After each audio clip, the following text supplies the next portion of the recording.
chicos y chicas, vamos a empezar a hablar de el derecho procesal, el proceso en general, y vamos a conversar un poco acerca de la noción de debido proceso civil, algo que ustedes seguramente ya han visto en el procesal penal, pero bueno, ahora vamos a conversar un poco acerca del enfoque civil del debido proceso, que si bien tiene muchos puntos de contacto, tiene algunas modulaciones propias de la materia.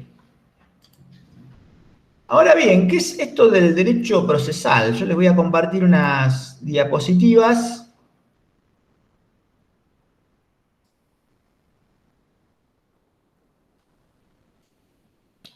Bueno, ahí están viendo, tiene que haber una diapositiva que dice el derecho procesal, ¿se ve? Se ve bien. Ahí. Excelente. Excelente. Y ahí se debiera ver a pantalla completa. Y ya estoy en el zoom de... ¿Se ve? ¿O no? Se ve perfecto. Excelente. Bueno, entonces vamos a partir desde acá. ¿De qué hablamos, chicas, cuando estamos hablando de derecho procesal?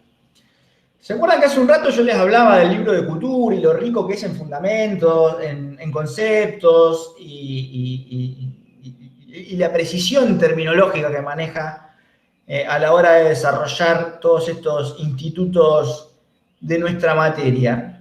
Obviamente que cada autor va a tener su definición de derecho procesal, ¿no? Esto es un poco lo que conversábamos antes de empezar a grabar, ¿no? Cada autor, o sea, van a encontrar tantas definiciones de derecho procesal como autores han escrito sobre el particular, ¿no? Así que no pretendemos, digamos, decir que esta es la definición o el concepto definitivo de derecho procesal, pero que me parece importante compartirlo con ustedes por el carácter didáctico que tiene esta propuesta que nos hace el uruguayo Couture.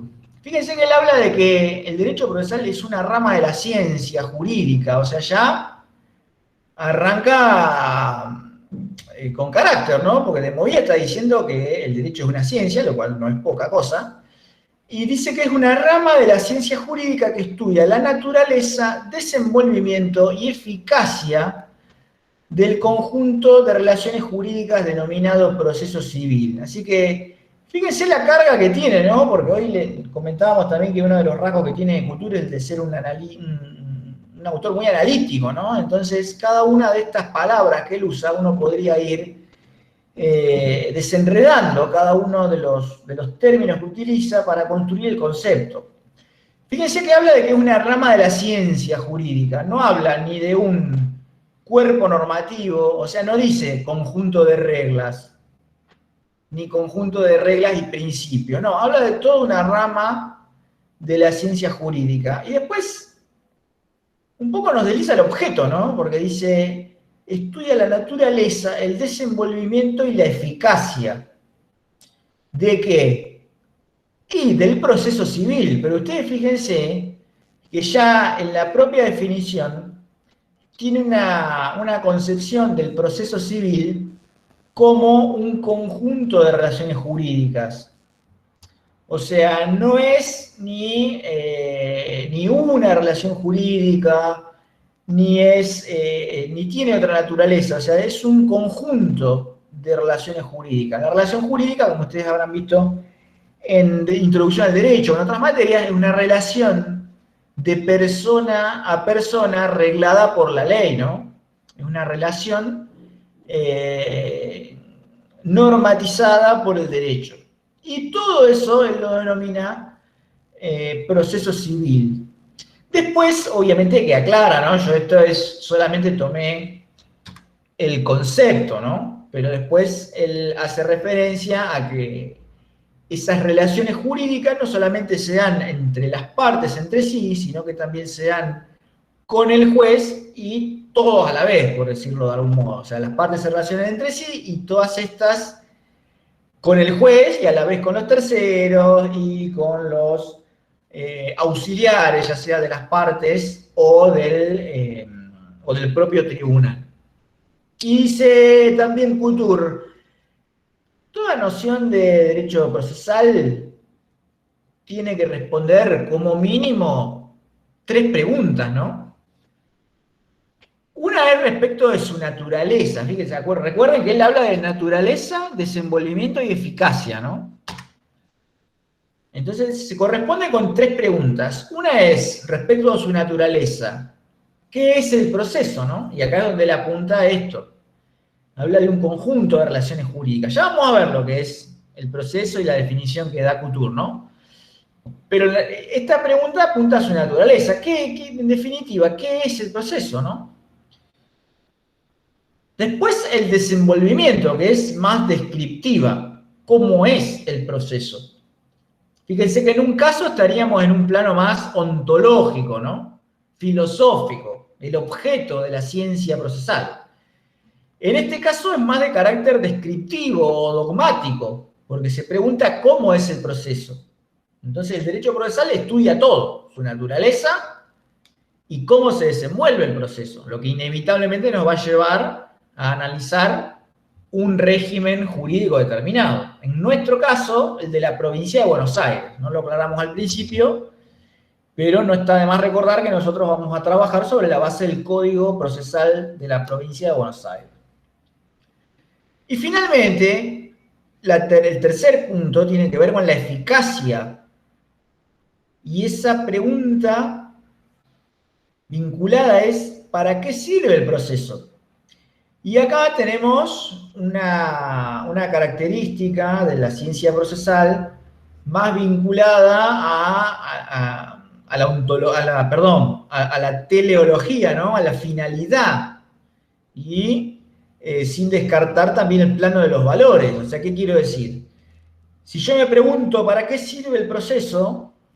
Inevitablemente me va a llevar a tener una concepción que puede ser más liberal, menos, digamos, puede ser eminentemente restrictivista en el sentido de decir, no, bueno, sirve para dirimir disputas entre particulares y nada más, pero yo podría pensar también que el proceso sirve para mucho más que eso, ¿no? Puede ser para hacer justicia en los términos del preámbulo de nuestra Constitución, puede servir para la paz social, o sea, puede servir para un montón de cosas. Acá, en este aspecto teleológico del proceso, obviamente que hay mucha tela para cortar, acá solamente vamos a exponer algunos lineamientos centrales y después, obviamente, es una materia opinable, ¿no? Cada uno puede pensar diferente en un montón de cosas, ¿no? Pero en esta más que en otra, quizás. ¿Para qué sirve el proceso civil? Obviamente que después vamos a ver que modernamente hay una idea,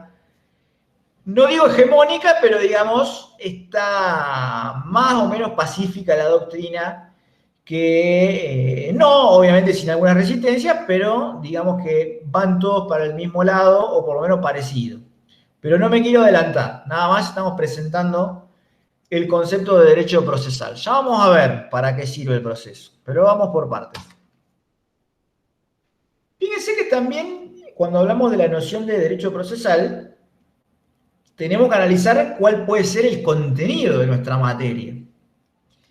Y acá Couture también nos habla de que el contenido del derecho procesal, sin perjuicio, ¿no?, de que uno pueda agarrar un libro u otro, o un tratado, o algún otro autor, en general, el contenido de la materia siempre apunta a por lo menos 3 grandes campos del conocimiento procesal.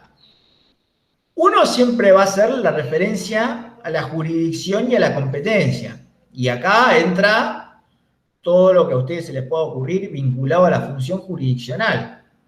Estamos hablando de la construcción de la sentencia, los alcances de la jurisdicción, obviamente todas las normas del código que tienen que ver con la determinación de la competencia, todo el régimen de la constitución de la provincia cuando habla de el nombramiento de los jueces, la remoción de los jueces, todo lo que tiene que ver con la función jurisdiccional y sus respectivas competencias.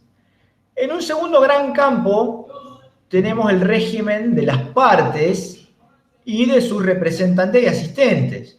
O sea, acá vamos a hablar de las partes, el litisconsorcio, el régimen de los terceros, Obviamente, cuando habla de representantes y asistentes, está hablando no solamente de abogados y abogadas, sino también de peritos. En el régimen jurídico procesal de la Nación existen también los asesores técnicos, que son como una suerte de perito de parte. Así que todo el régimen vinculado a los sujetos procesales.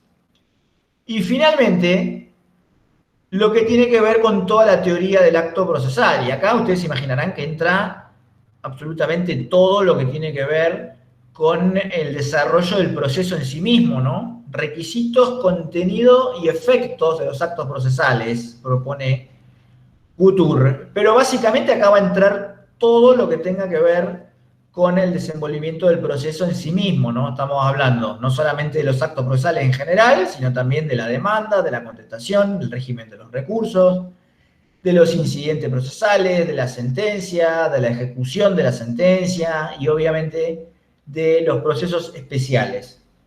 Hasta acá más o menos estamos, ¿no? Hacemos un pequeño repaso. Hablamos del concepto de proceso como una rama de la ciencia que estudia la naturaleza, desenvolvimiento y eficacia del proceso civil. Vimos que esta definición tiende a responder 3 preguntas: ¿qué es el proceso? ¿Cómo es? ¿Y para qué sirve? Y el contenido de nuestra materia, que va a pasar por la jurisdicción, por las partes y terceros y sus representantes, y en general todos los sujetos procesales, y la teoría del acto procesal, que involucraría todos los institutos procesales que nosotros vamos a ir viendo a lo largo del curso. Respecto a la naturaleza del derecho procesal, y esto es importante porque a veces uno tiende a asimilar el derecho, uno rápidamente caracteriza el derecho civil como de naturaleza privada. De hecho ahora le cambiaron el nombre, se llama derecho privado, lo cual me parece que no está del todo bien, porque tiene muchos institutos de derecho público. Pero digamos que uno rápidamente tiende a asimilar el proceso civil con lo privado y pareciera que correlativamente el derecho procesal civil también sería naturaleza privada. Bueno, no, porque el derecho procesal, como está íntimamente vinculado a la garantía constitucional de la defensa en juicio y del debido proceso, es un régimen de derecho público, ¿no? Con todas las connotaciones que tiene esta característica. Las normas de derecho procesal en general son indisponibles por las partes. Yo no podría renunciar anticipadamente a la articulación de un recurso, no podría renunciar anticipadamente a contestar una demanda. O sea, ustedes fíjense que está todo vinculado a la defensa en juicio de la persona y de sus derechos. Y después siempre se dice que el derecho procesal tiene un carácter instrumental. Y algunos dicen carácter secundario, pero a mí eso no me gusta tanto, lo de secundario, porque pareciera que el proceso está subordinado en jerarquía a las normas de derecho de fondo. Lo cual no es así, porque acabamos de decir que está vinculado de manera directa a las garantías constitucionales, así que no es un régimen subordinado. No es tampoco una norma de carácter secundario, pero sí se la podría conceptualizar como de carácter instrumental. ¿Por qué? Porque el derecho procesal sirve para hacer efectivos los derechos sustanciales.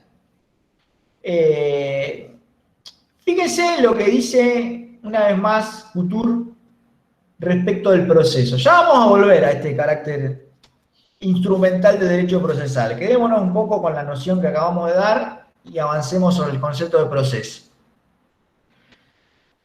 Y con esto también nos sirve para unir un poco lo anterior que veníamos desarrollando.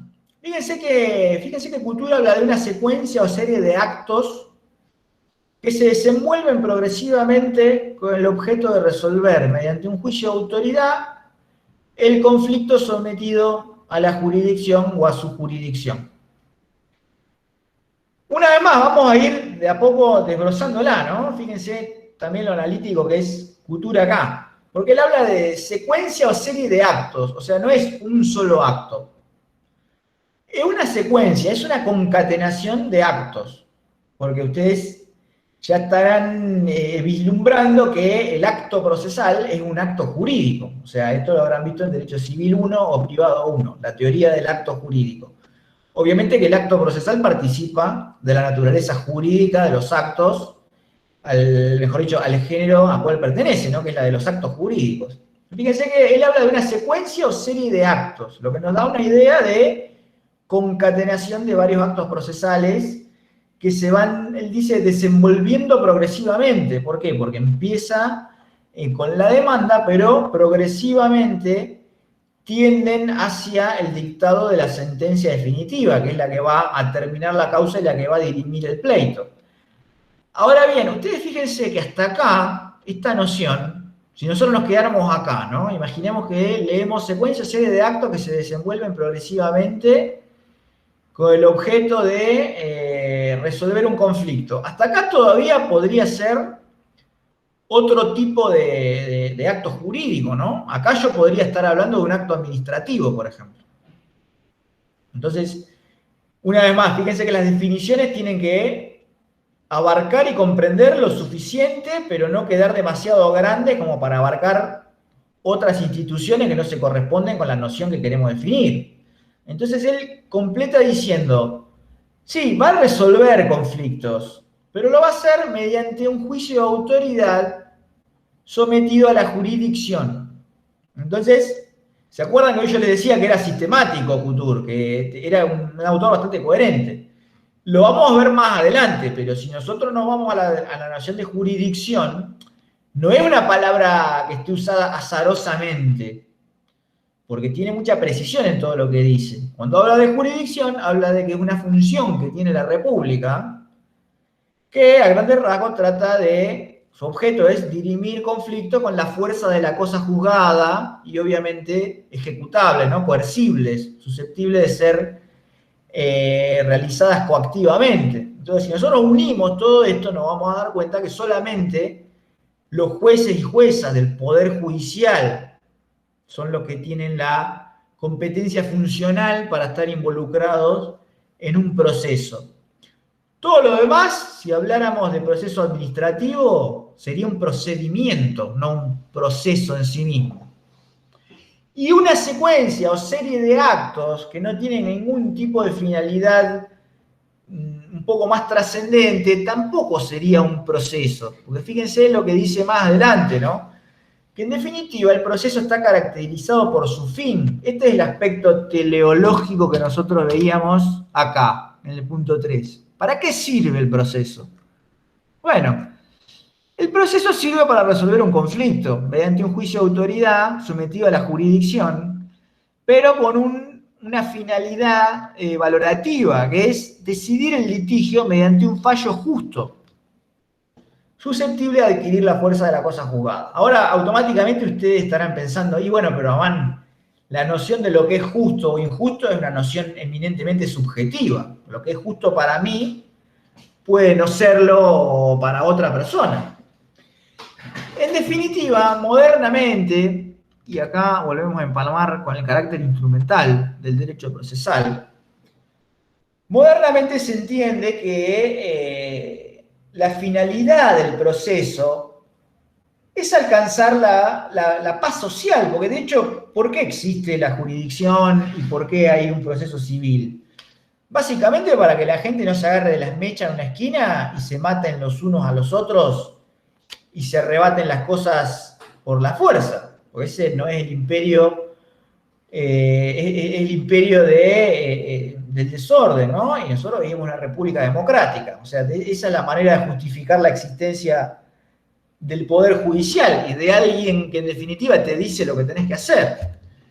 Es alcanzar la paz social, pero no mediante una resolución autoritaria del litigio, porque fíjense que si la solución de un conflicto pudiera ser azarosa o autoritaria, echar una moneda al aire sería una manera de proceso, ¿no? Uno podría decir, la legislatura de la provincia de Buenos Aires sanciona con fuerza de ley. Artículo 1. Todos los litigios se solucionarán mediante echar una moneda al aire y ver si sale cara o seca. Artículo 2. Publíquese. Bueno, esto sería una manera de resolver los conflictos objetivamente, pero no sería un proceso. ¿Por qué no sería un proceso?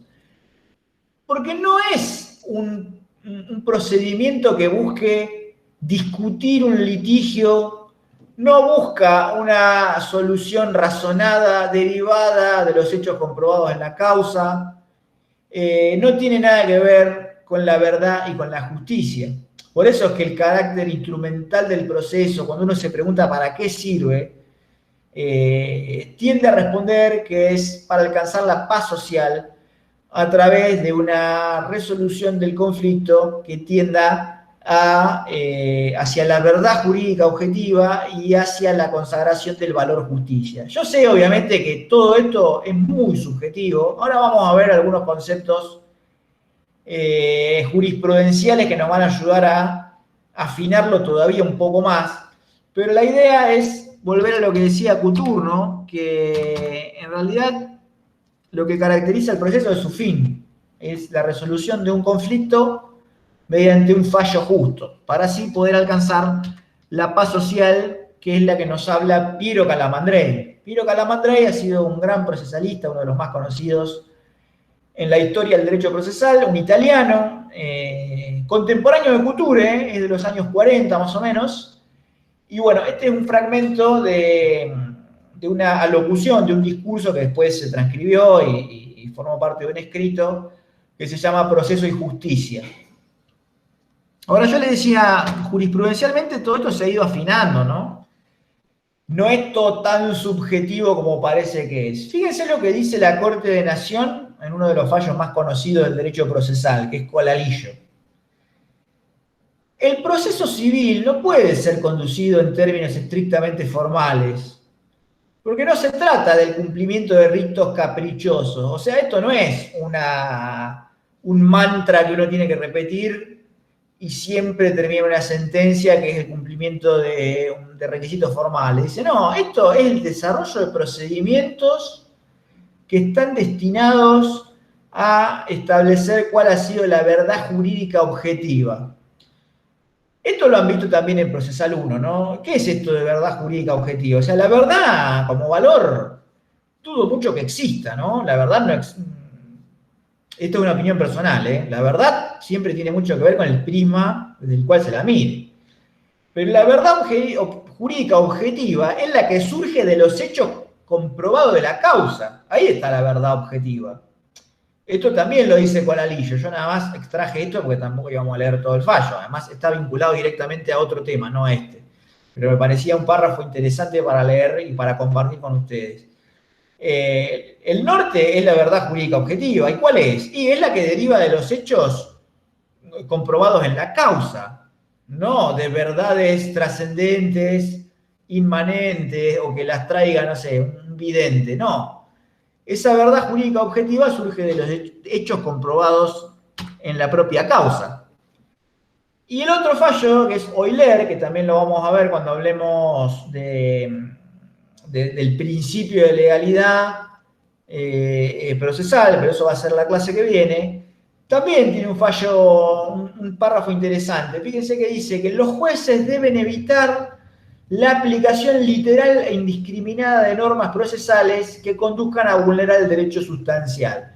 ¿Qué quiere decir esto? Si yo por vía de aplicación de una norma procesal estoy desvistiendo al derecho sustancial que le da sustento, y ese proceso no está sirviendo para mucho. O sea, la noción de instrumentalidad pasa por ahí. Es una herramienta. Es un ordenamiento jurídico que sirve para poder hacer o realizar de manera práctica derechos sustanciales que de otro modo quedarían como un mero catálogo de derechos, ¿no? O sea, todo derecho encuentra su resguardo en una garantía. Y esa es la garantía del debido proceso y del proceso en general, ¿no? Ahora, y para cerrar el tema del derecho procesal. Yo acá no me voy a meter mucho porque esto lo vamos a ir viendo con el desarrollo del curso. Pero fíjense que el proceso tiene varios elementos.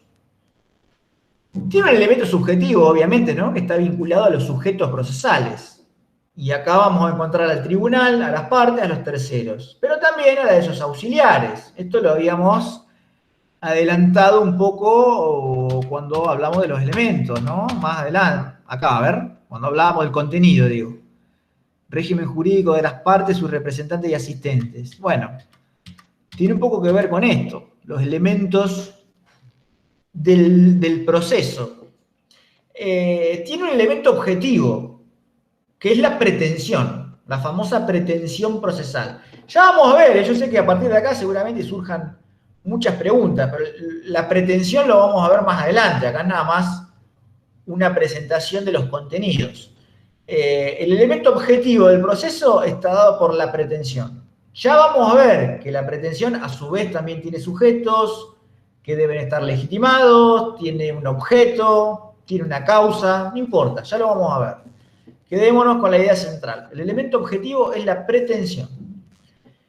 Finalmente, otro de los elementos es la actividad procesal. Y acá empalma con la teoría de los actos procesales. Así que fíjense cómo todo cierra, ¿no? Vemos a los elementos del proceso, que podemos unirlos rápidamente de la mano con lo que ya habíamos visto en relación con el contenido del derecho procesal. Hasta acá lo que tiene que ver, chicas, con el concepto de proceso y del derecho procesal. ¿Se entendió? ¿Alguna pregunta? Al principio, la definición de Couture solo se refiere al proceso civil, como que no fue abarcativo, ¿no? Dejó afuera al derecho, al proceso penal, perdón.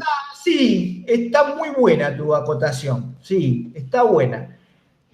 En realidad yo creo que la definición es comprensiva de todos los procesos. Pretendería también englobar al proceso administrativo, laboral, incluso el penal. Pero ¿qué pasa? No pierdan de vista que Couture, la obra de Couture, es fundamento de derecho procesal civil. Yo podría transpolar esta noción conceptual a las otras ramas y creo que saldría indemne el concepto, pero no olviden que Couture habla de fundamento de derecho procesal civil y nuestra materia también. Ahora, creo que igual es aplicable a todas las ramas procesales. Por lo analítica de la definición, me parece que se aplica válidamente a todas las ramas, sin perjuicio de que Couture está hablando del derecho procesal civil y nosotros también, ¿no? Porque nuestra materia es procesal civil, pero creo que es una noción suficientemente abarcativa. De hecho, en Procesal 1 antes daban este libro, no sé si lo habrán usado ustedes para estudiar Procesal 1. En mi época, entre comillas, la teoría general del proceso se estudiaba con Couture y con el libro de Piero Calamandrei, el tomo 1, porque tiene varios tomos, que paradójicamente es otro libro de procesal civil, el de Piero Calamandrei, que lo llama Instituciones de Derecho Procesal Civil o algo así. Pero bueno, la teoría general del proceso se estudiaba ahí, y creo que el día de hoy también. Pero bueno, son nociones que pretenden abarcar todas las ramas del proceso.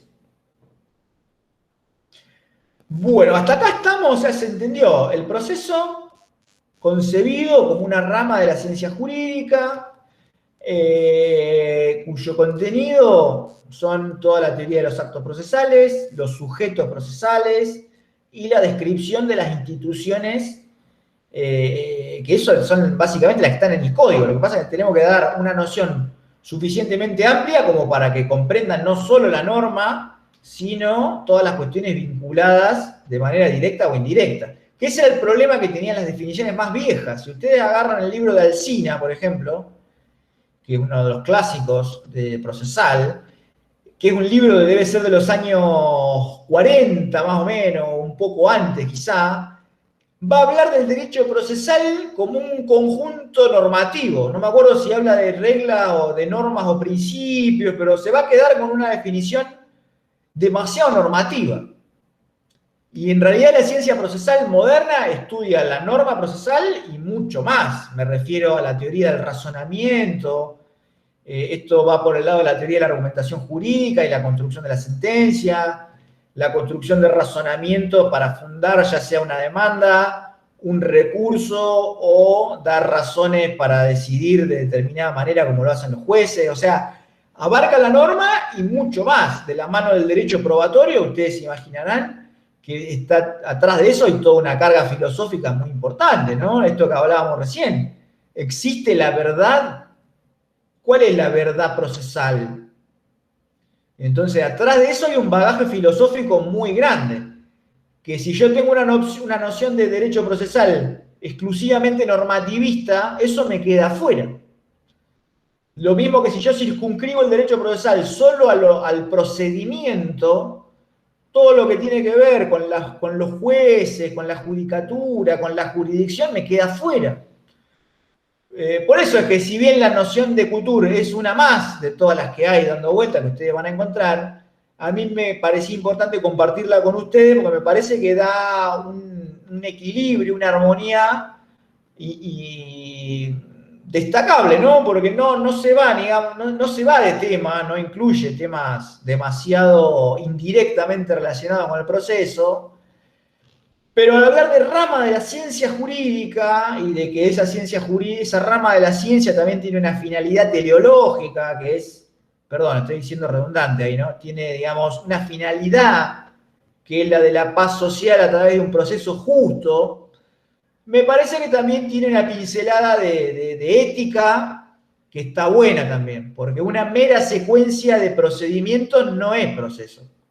Por esto que explicábamos hoy, si yo digo paso 1, tirar la moneda, paso 2, ver si salió cara seca, paso 3, dictar sentencia, esa es una secuencia de actos, pero no hay ahí un valor atrás de eso. Es una moneda al aire, entonces no es un proceso. Podrá ser otra cosa, pero proceso seguro que no es. Bien, de la mano de este carácter instrumental que tiene el proceso, podemos conversar un poco del debido proceso civil. Y acá también tenemos otra, les voy a compartir otra presentación, esperen que la abra. Vamos a compartir la pantalla.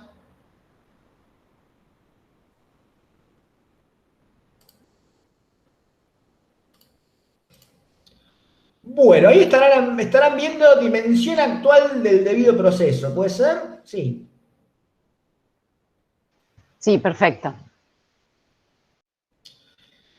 Bien, ¿por qué hablamos de dimensión actual del debido proceso? ¿Y por qué no hablamos de debido proceso a secas? Ustedes saben, porque lo habrán visto en derecho constitucional, lo habrán visto en derecho político también, que hay como sucesivas oleadas, ¿no? En los derechos. Se habla de derecho de primera generación, de segunda generación, se habla de derechos civiles, políticos, culturales, etc. Se habla de constitucionalismo, neoconstitucionalismo. Bien. En realidad, esta es una noción que ha ido evolucionando a través del tiempo. Por eso hablamos de dimensión actual del debido proceso. Cuando nace esta noción, ¿se acuerdan de la Carta Magna, 1215, Inglaterra? Cuando empieza a construirse toda la noción de garantías vinculadas a un proceso un poco más justo, ¿no? Porque antes venía el rey y decía esto para vos, esto para mí, bajaba la espada y se terminó. O sea, no había, digamos, procedimientos concebidos en un sistema o, digamos, bajo un paradigma dialéctico. No había diálogo. O de últimas habría justicia privada. Qué sé yo, los mercaderes recurrían a algún tipo de árbitro que pudiera dirimir en alguna controversia. Pero digamos que en general el Estado no daba una respuesta demasiado democrática a la solución de conflictos. Entonces, el debido proceso tiene toda una evolución a lo largo del tiempo. Originariamente fue concebida como un derecho de los que suelen llamarse civiles, ¿no? La igualdad ante la ley y el debido proceso como el derecho a ser oído, ¿no? Ustedes fíjense, veníamos de una tiranía absoluta, como el régimen previo a la Revolución Francesa, y los valores que primaban eran el de la igualdad igualdad formal, ¿no? Igualdad ante la ley, no una igualdad material como la que tenemos hoy. Igualdad formal, igualdad ante la ley y el debido proceso como el derecho a ser oído. O sea, fíjense con qué poco se conformaban por aquel entonces, ¿no? Con el día en la corte, que alguien lo escuchen previo a ser el objeto de una sentencia. Pero bueno, ha ido evolucionando esa noción. Y el constitucionalismo social, ustedes ya esto lo habrán visto en derecho constitucional, ¿no? A partir de los años 40, con la Constitución de Weimar, la Constitución de México, y acá después de la Constitución del 49, y obviamente la Reforma Constitucional del 57, y la del 94, etcétera, han traído la preocupación por una igualdad un poco más material, por igualdad real de oportunidades, que obviamente eso tiene su proyección dentro del proceso. Cuando nosotros hablamos de igualdad real de oportunidades dentro del proceso, vamos a una equiparación material de esas desventajas o ventajas que tienen algunos litigantes para favorecer el acceso a la justicia en términos equitativos. O sea, no sé si se puede ver claramente la diferencia, ¿no? Venimos de un derecho liberal, donde se hace hincapié en la igualdad ante la ley, igualdad formal, o sea, no importaba si eras rico o pobre, a la ley se le aplican a todos por igual. El acceso al proceso era formal, en el sentido de nosotros te ponemos un tribunal de justicia, después si vos podés acceder o no, problema tuyo. En cambio, el constitucionalismo social se preocupa por el acceso a la justicia, por garantizar a los ciudadanos la posibilidad de cruzar esa puerta de los tribunales. Y obviamente a equilibrar fuerzas después dentro del proceso, porque si yo abro solamente la puerta, los dejo entrar, los ayudo a que pasen y después alguno capaz que se me cae por la ventana. Bueno, no es la idea esa. Por eso hablamos del debido proceso en su dimensión actual, que ya comprende no solamente la posibilidad de ser oído en una corte, comprende el acceso a la justicia, el acceso irrestricto, o sea, poder garantizar la tutela judicial continua y efectiva, no solamente durante el proceso, sino antes también, a través de medidas cautelares. O sea, el derecho a acceder a una tutela cautelar también forma parte del debido proceso, porque la justicia tiene que llegar en tiempo oportuno y a través de procedimientos rápidos y eficaces, dice la Convención Americana. En segundo lugar, comprende un proceso justo, ¿no? Esto es lo que hablamos apenas hace unos minutos. No es solamente un proceso, bueno, 2 más 2 es 4, no. Tiene que ser una decisión razonablemente fundada, conforme los hechos comprobados en la causa, como dice Colalillo, tendientes al descubrimiento de la verdad jurídica objetiva. Y también comprende la ejecución de la sentencia. O sea, fíjense cómo ha ido evolucionando. O sea, pasamos nada más de una garantía del solo ser oído a una garantía que comprende todos los segmentos del proceso. El ingreso, la permanencia, que no es un detalle menor, a veces uno puede tener una ayuda por parte del Estado para pagar la tasa de justicia, pero si después no tengo para una actividad pericial, ¿qué? ¿Me quedo sin proceso? Bueno, no. O sea, todos esos aspectos están comprendidos por la noción moderna de debido proceso. Lo mismo que la ejecución. ¿Para qué me sirve una sentencia que llega tardía o que solamente puedo colgar de un cuadro sin posibilidad de materializarla? Toda esta noción del proceso justo y del debido proceso, un poco fue lo primero que dijimos, ¿no? Pero vamos a recapitularlo.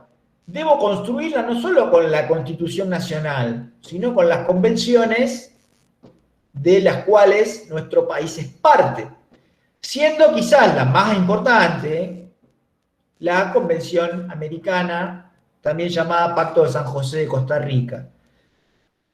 Bajo todas esas premisas, uno puede construir una dimensión actual del debido proceso trazando como una suerte de subgarantías, ¿no? Porque ¿qué pasa? En realidad el debido proceso es una garantía fundante. Fíjense todo lo que comprende el proceso justo modernamente. Repasémoslo rápidamente. El acceso a la jurisdicción como tutela judicial continua y efectiva. Eso lo van a encontrar en el artículo 15 de nuestra Constitución bonaerense. El derecho a ser oído, pero no a ser oído como en el siglo XIX. Oído es escuchado, no leído.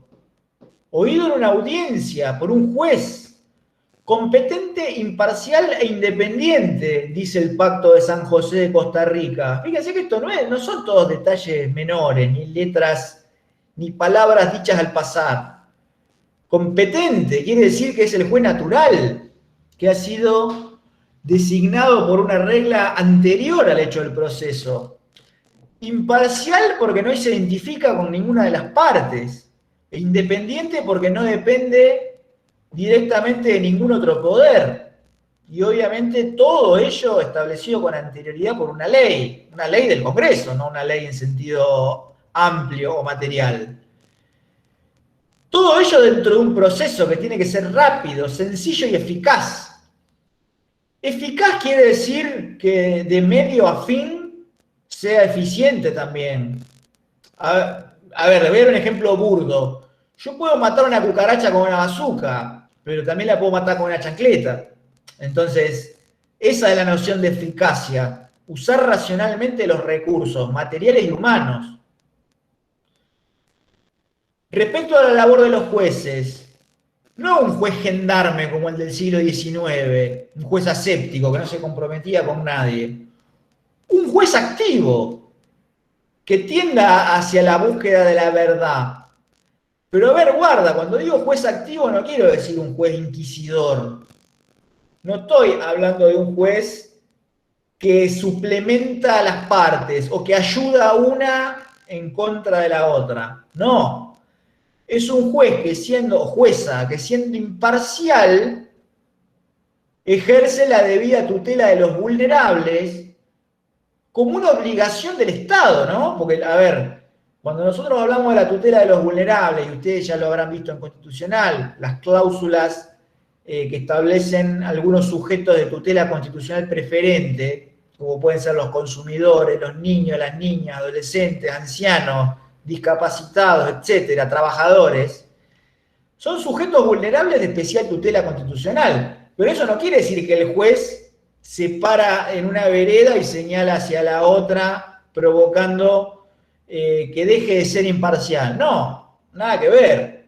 En realidad lo que hace es aplicar las tutelas procesales diferenciadas de tal suerte que el Estado pueda cumplir eficazmente con su obligación de proteger a ciertos sujetos que son vulnerables, pero no se vuelve imparcial por eso. Ya vamos a ver, yo sé que ustedes están entrando en duda, cómo puede ser, cómo va a ser para tutelar a un consumidor sin ponerse de su lado. Bueno, es fácil, es porque hay normas procesales que están destinadas a equilibrar la disparidad de fuerzas que provoca en algunos casos el mercado, ¿no? Como puede ser en la tutela de los consumidores y usuarios. En otros casos puede ser como ocurre con los trabajadores y trabajadoras, esa asimetría que provoca el hecho de que uno es independiente y el otro es el dueño de la empresa. Esos desbalances están en normas, ya sea de rango legal o constitucional, que el juez o la jueza debe aplicar. O sea, no es que se pone la camiseta de uno en contra del otro. Nada más equilibra la balanza con las herramientas legales que tiene en la mano, que parte de la Constitución y de las leyes que la reglamentan, lo cual no es poco. Y fíjense, cuando habla del derecho de defensa, no es simplemente la posibilidad de contar con un patrocinio. Estamos hablando de un derecho de defensa real, bilateralidad en igualdad de armas.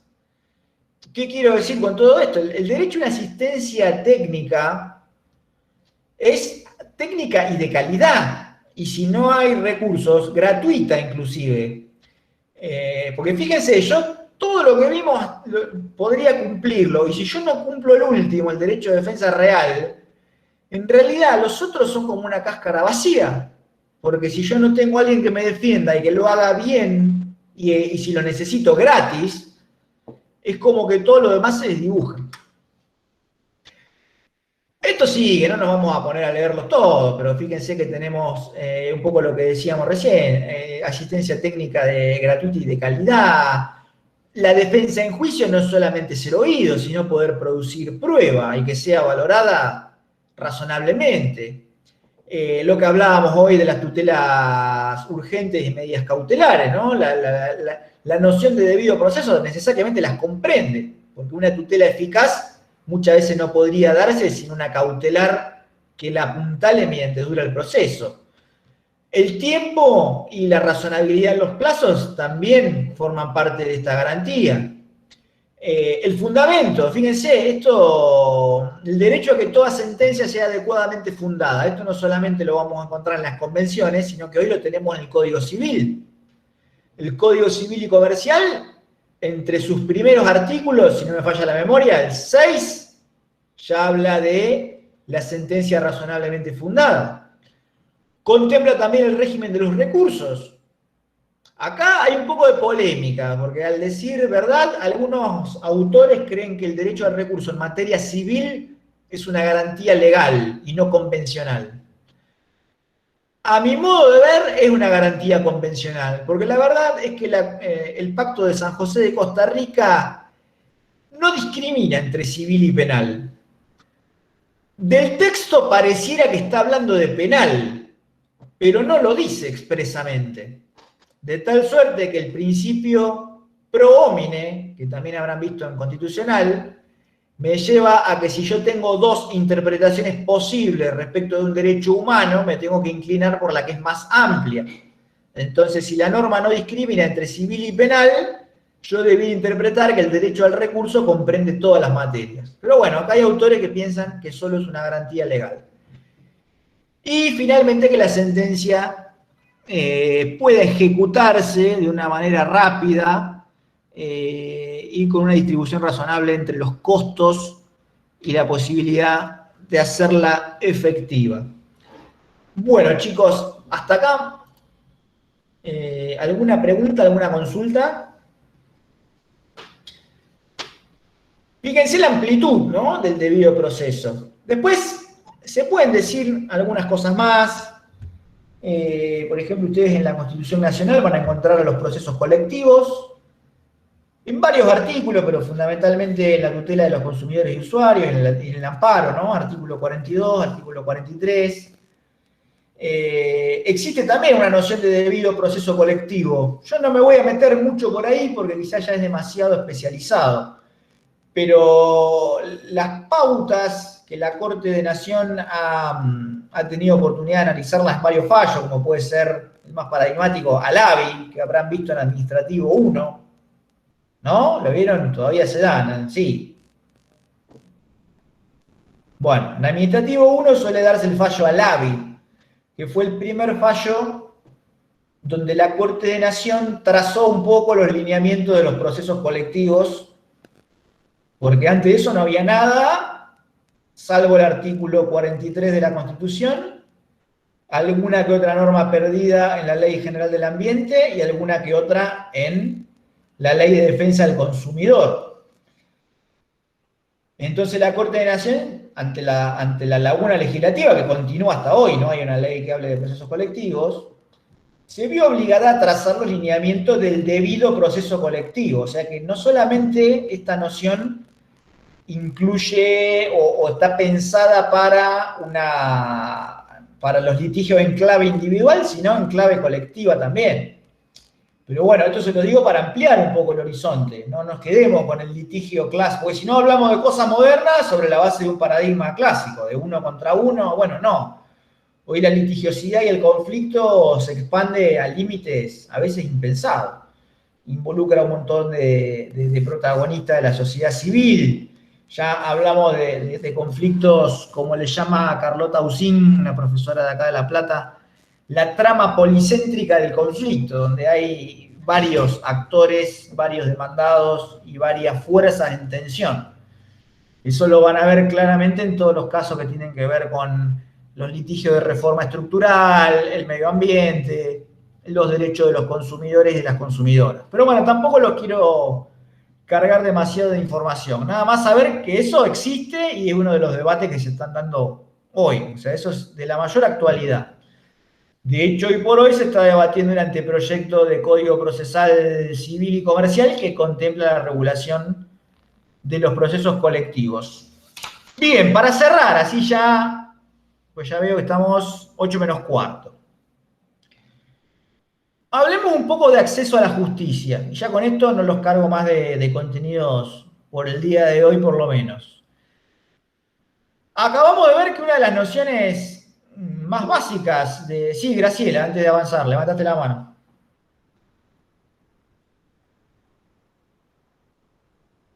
Grace, no se te escucha, ¿eh? Si estás muteada, no sé si estarás hablando o no, pero no te escuchamos. No, profe, me equivoqué.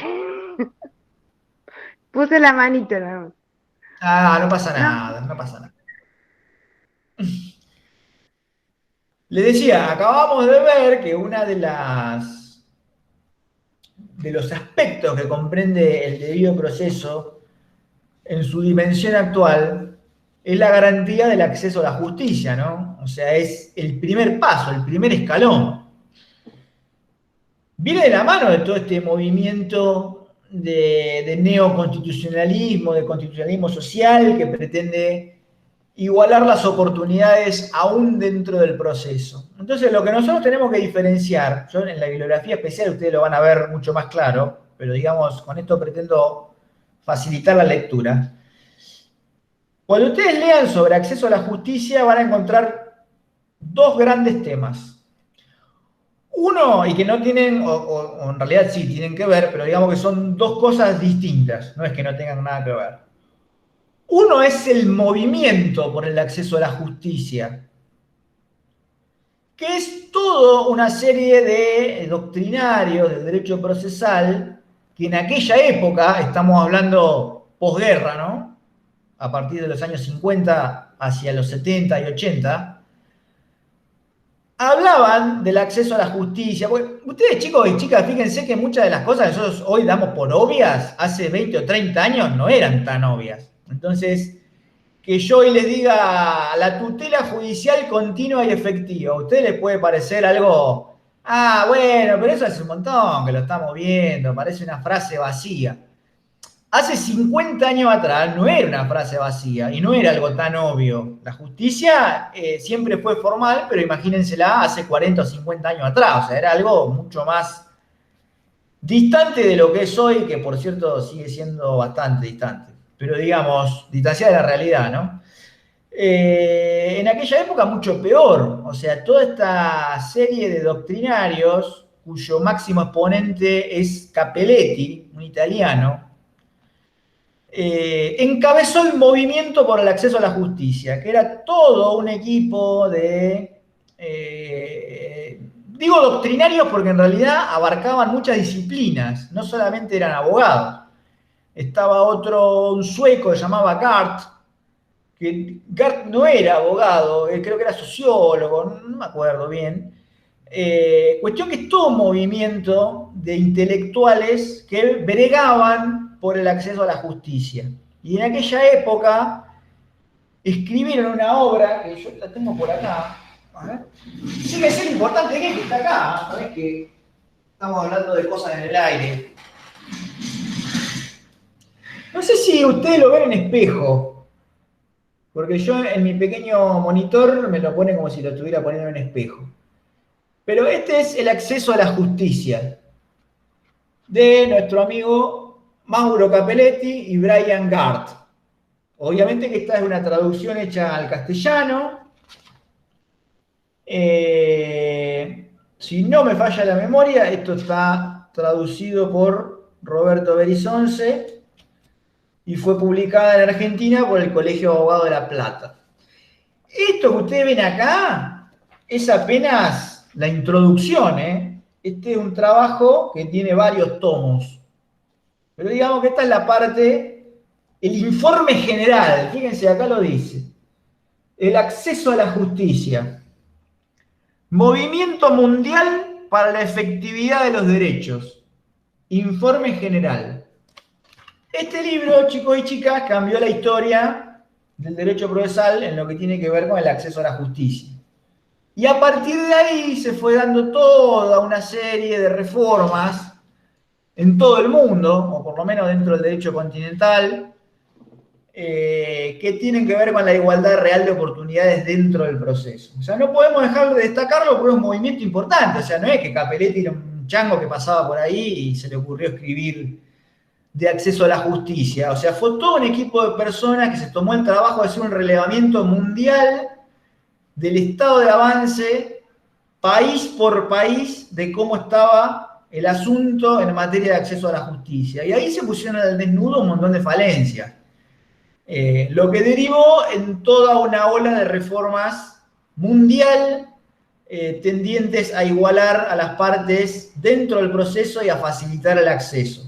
Entonces, lo primero que tenemos que hacer es diferenciar al movimiento mundial por el acceso a la justicia, como dice acá Capelletti, de la garantía del acceso a la justicia en sí misma, que es lo que nosotros acabamos de ver recién. Recapitulando, operatividad efectiva de los derechos, igualdad real de oportunidades y trato dentro del proceso, y el diseño por parte del Estado de mecanismos para trazar un puente entre esas necesidades y el acceso a la jurisdicción. O sea, hasta aquí me siguen, ¿no? Todo ese movimiento neoconstitucionalista, en el plano estrictamente procesal, derivó en un movimiento mundial por el acceso a la justicia que encabezó Mauro Capelletti. Y que en Argentina sus exponentes han sido Roberto Berizonce y Mario Morello, que es el fundador de la famosa Escuela Procesal de La Plata. Seguramente esto después ustedes lo van a ver reflejado en algún libro o en alguna reseña. La Escuela Procesal de La Plata ha tenido una intervención muy importante en este movimiento, a punto tal que el Congreso, la Internacional de Procesal, del año 81 creo que fue, se hizo en La Plata y vino Mauro Capelletti a presentar o a hablar de todos estos temas. Así que fue algo muy trascendente en su momento. Pero volvamos a lo nuestro. Distinguir el movimiento del acceso a la justicia del derecho humano fundamental, que está relacionado pero no es lo mismo. Este acceso a la justicia como derecho humano fundamental comprende el acceso propiamente dicho, lograr un buen sistema de justicia, o sea, de acceder a cualquier cosa, no, a un sistema de justicia eficiente. Y a su vez, a lograr un nivel aceptable de información o de conocimiento por parte de los ciudadanos y ciudadanas, porque ustedes se imaginarán que una de las barreras más comunes es la de la ignorancia. Nadie que ignore sus derechos podría defenderlos correctamente.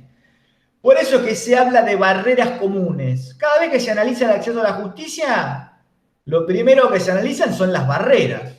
Entonces, ¿cuáles podrían ser las barreras u obstáculos que impiden a las personas acceder a la jurisdicción? Primero, barreras de tipo económico. Grace, si levantaste la mano, lanzate a hablar. Yo no sé si No, esta vez... doctor, sí, ahora sí. Escúcheme, acá puede entrar el caso Furlan con el tema del acceso a la justicia, Sí. por el tema ¿cómo es? Cuando fue el tema del chico bueno, que el Estado tardó en dictar la sentencia. Furlan. Claro, Furlan. Es así, Sí. bueno, que están en los tratados internacionales, ¿no? Derecho Exactamente. Furlan es una condena al Estado Nacional por parte de la Corte Interamericana. Un chico pobrecito que para obtener la indemnización tardó más de 25 o 30 años, o sea, una locura. Lo bueno de Furlan es que hace todo un desarrollo del debido proceso que termina en la condena hacia el Estado Nacional argentino por todo lo que se te puede ocurrir, ¿no? O sea, un acceso tardío, exceso de formalismo, todo lo que se pudo hacer mal se hizo mal. Entonces, eso derivó en la condena del Estado Nacional. Exactamente. De ahí lo interesante del fallo. Está bueno el fallo. Les decía, la principal barrera, o por lo menos la más evidente, no sé si es la principal, pero la más evidente es la económica. Los costos del proceso. Ahora vamos a ver cómo el Estado tiende a suplementar esto. La segunda es la que veíamos recién, la falta de información. Si no hay educación cívica o jurídica en la población, mal va a poder acceder a la justicia. El que no sabe que tiene un derecho, difícilmente lo puede ejercer. Otra barrera común es el excesivo formalismo en los procesos. También tiene las formas son expulsivas cuando son demasiado complejas, porque siempre tienden al abandono de la pretensión, aun cuando uno ya esté adentro del proceso. Después, porque yo esto me olvidé de comentarlo. En el material de acceso a la justicia yo les dejé un trabajo que habla sobre el acceso a la justicia de las mujeres, que está buenísimo. Yo les pido por favor que lo lean, porque si bien recién comentábamos, las barreras económicas suelen ser, uno asume rápidamente que es la más importante, pero quizás es la más evidente, no la más importante. Entre muchas de las cosas interesantes que dice ese trabajo, habla de que 7 de cada 10 mujeres no conocen sus derechos. Entonces, ya empezamos mal, ¿no? Si de 10 mujeres, 7 que pasan por la calle no tienen idea de cuáles son sus derechos, de las tutelas diferenciadas que tiene la legislación, y vaya barrera, ¿no? La desinformación es tremendo, porque a veces uno tiende a pensar que los aspectos culturales son problema de otro, ¿no? A ver, ¿qué quiero decir? Cuando uno analiza estos temas, tiende a pensar, no, bueno, pero barreras culturales tienen los pueblos originarios, que estarán, qué sé yo, en otra provincia. Y nosotros convivimos todo el tiempo y no sabemos ni los derechos que tenemos. Entonces, estamos complicados. El primer paso para resolver un problema es asumir que uno lo tiene y verlo. O sea, si no lo vemos, empezamos 10 pasos atrás. Entonces, las barreras culturales no son de otro, están acá, las tenemos al lado nuestro. Ni hablar que los pueblos originarios también están en la provincia de Buenos Aires, ¿eh? No asumamos que es algo que pasa en Chaco y en Formosa. Los pueblos originarios viven acá. De hecho, acá en La Plata hay varias comunidades. Y asumo que por allá, por Bolívar, también. El miedo y la desconfianza en el sistema también es una barrera, porque a veces la gente dice, ¿qué voy a denunciar yo esto si no te dan bola? Bueno, eso hace que más de la mitad de los delitos no se denuncien. Entonces, cuando ustedes lean estadísticas sobre el crimen, van a encontrar que son distorsivas, básicamente. En el ámbito civil y comercial también pasa algo similar. Ya vamos a hablar de esto cuando hablemos de mediación y la supresión de los conflictos. Pero muchos conflictos no llegan a la justicia solamente por la desconfianza del sistema. ¿Qué voy a hacer? Demanda por 20.000 pesos, si tarda 5 años y te lo pagan mal y capaz que ni te lo pagan. Entonces la gente no hace nada y listo. Las demoras en los procesos, el fallo Furlan que comentaba Grace, no puede tardar 25 años una causa. No puede tardar eso. La justicia tardía no es justicia. Y después, las causas geográficas también funcionan a veces como barrera cuando hay grandes distancias entre la persona y su tribunal natural. Esto por ahí no se ve mucho en provincia porque ustedes rápidamente dirán, bueno, pero acá hay juez de paz y de últimas Azul no queda tan lejos. Pero ¿qué pasa, chicos, con la justicia federal? La justicia federal, hay jurisdicciones que comprenden varias provincias. Entonces, capaz que si yo tengo un problema en La Pampa, mi juez federal natural, no sé, capaz que está en Río Negro, no sé si me entienden, pero hay provincias enteras de distancia y no hay jueces de paz federales, no hay. Entonces, Este es un problema también, la distancia geográfica. Bueno, ¿cómo ha hecho el Estado para intentar más o menos conjurar este tipo de barreras? Por ejemplo, para las barreras económicas ha creado el beneficio de litigar sin gastos y la asistencia jurídica gratuita a través del Ministerio Público de la Defensa, la Defensoría, básicamente. Que obviamente hay civil, penal, de familia, o sea, no se queden con la defensa gratuita penal, como vieron en Prosalud. Hay defensorías públicas civiles, defensorías públicas de familia, y bueno, la civil en realidad es medio residual porque tiene civil, comercial, laboral y contencioso administrativo. Y la penal, obviamente es penal, y la de familia se dedica también a cuestiones de violencia de género y protección de personas. Después, la falta de información, hay diversos programas que intentan conjurar esto. La verdad, dudo de su eficacia, pero hay que nombrarlas. Por ejemplo, el programa Atajo, que es del Ministerio Público, pretende ser un puente también entre esas necesidades y la justicia. Digo pretende, a veces lo logran, a veces no. Yo conozco a varios chicos que trabajan en Atajo, hacen un esfuerzo desgarrador. El tema es que los problemas sociales a veces son tan delicados que no se solucionan con una mesita, digamos, y una sombrilla y alguien que te dice más o menos para dónde ir. Como intención está buenísimo y sé que los chicos y chicas que trabajan ahí hacen un esfuerzo denodado.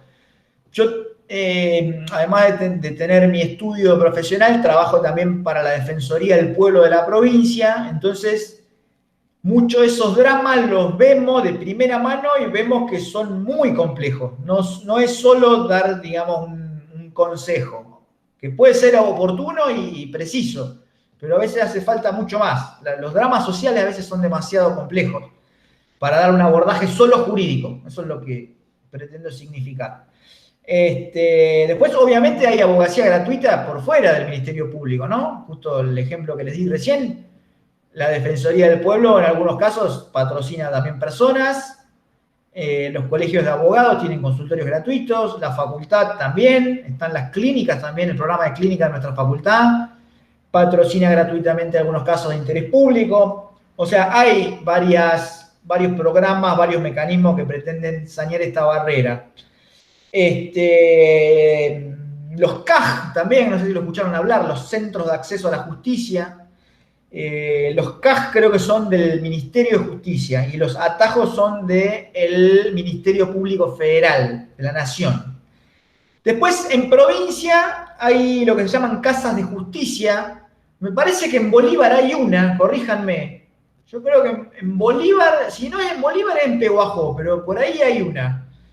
Son de la provincia, las casas de justicia se llaman.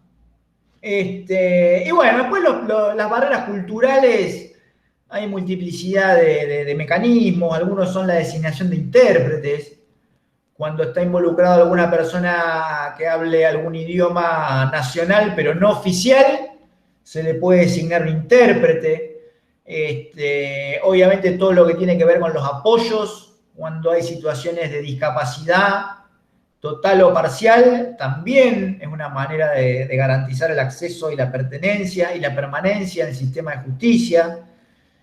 Y después lo que se llaman las tutelas procesales diferenciadas, que esto un poco medio ya lo comentamos al pasar, todo lo que tiene que ver con modificaciones del régimen procesal para sectores vulnerables, eso es una manera de garantizar el acceso a la justicia. Les doy algunos ejemplos, y ya no los aburro más tan tarde.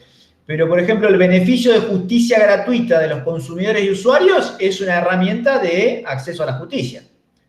Y es una tutela procesal diferenciada, porque es una norma que está en una ley. Básicamente, la Ley de Defensa de Consumidores y Usuarios y la Ley 13.133 de la provincia, que es el Código de Implementación de los Derechos de Consumidor y Usuario.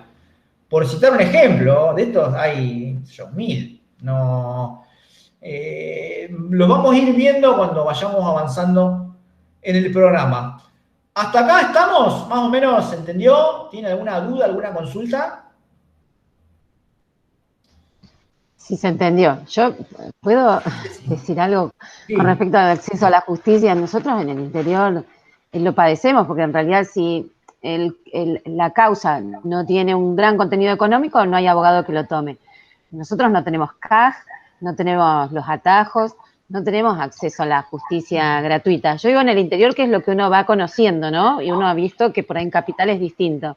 Y ahí estaba viendo que las casas de justicia están en los departamentos judiciales, donde están las cabeceras y nada más. Entonces, por ejemplo, el 9 de julio habría que irse a Mercedes. Ya el Claro. costo para alguien que no tiene dinero para acceder a la justicia sería Igual, bastante grande. Ceci, fíjate vos lo que es tremendo, porque justo lo que estamos hablando ahora. En realidad, guarda, porque no es que no haya defensa gratuita, lo que pasa que en los juzgados de paz te nombran lo que se llama defensor ad hoc, que funciona así. En las localidades que no son cabecera de departamento judicial, no hay defensorías oficiales, pero los abogados de la matrícula se anotan en un listado y son sorteados de ahí. O sea, ¿qué quiero decir? Vamos a suponer que yo en vez de estar en La Plata estoy allá en Bolívar. Entonces digo, bueno, yo me voy a anotar en el listado de defensores oficiales del Ministerio Público para Bolívar. Entonces yo me anoto ahí y cuando vos vas a pedir defensa gratuita al juzgado de paz, te sortean uno de los abogados de la lista. Entonces te puedo tocar yo. Y ese profesional o esa profesional te defiende gratis. Y el estipendio lo paga el Ministerio Público. O sea, no digo que funcione perfecto, porque seguramente no funcione tan así como yo lo estoy describiendo. Pero digamos que el mecanismo sería ese. No es que te quedás sin defensor oficial, es un defensor oficial ad hoc. Te lo sortean y te toca un profesional de la matrícula. De la mano con eso hay un montón de problemas, que es que a veces el estipendio es muy bajo, entonces los abogados no se anotan, entonces hay poca oferta y siempre sale sorteado lo mismo, y por ahí el que sale sorteado no es tan bueno como otro que pago. Eso, digamos, no responde a otras cosas, son todas cuestiones políticas, ¿no? Porque si mejoraran el estipendio, se anotarían más abogados y eso fomentaría a que haya una calidad un poco mayor en el servicio. Yo tengo entendido que tan mal no pagan, ¿eh? Tengo varios amigos que están en los listados. Tengo un amigo que él es de Chacabuco y tiene un lindo sueldito a partir de los sorteos, ¿eh?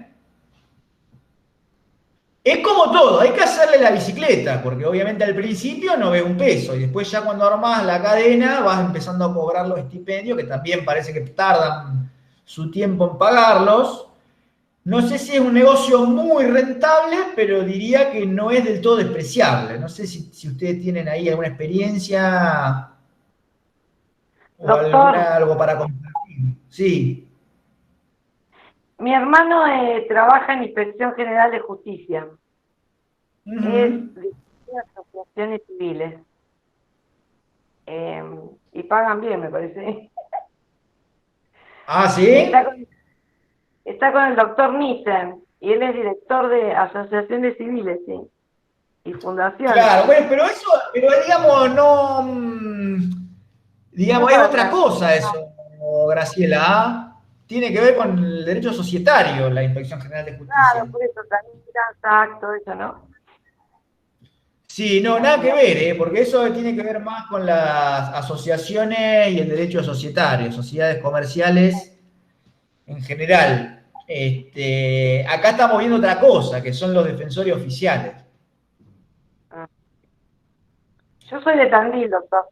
No estoy de Bolívar. Bueno, en Tandil también hay. No, en Tandil hay juzgados civiles descentralizados de azul. Hay juzgados civiles. En Bolívar hay juez de paz. Claro. Y la cabecera de partido está en azul. Bueno, chicos y chicas, hasta acá un poco los contenidos que teníamos pautados. No me pasé mucho, ¿no? Mirá, 20:09. Considerando que arrancamos un poquito más tarde, estamos dentro de lo pautado. Si tienen alguna pregunta o consulta, la pueden publicar ahí en el Classroom. Yo después les subo el video de la clase para que lo tengan ahí. Voy a armar un grupo de WhatsApp, no sé si les... A mí me parece más ágil por ahí para comunicarnos.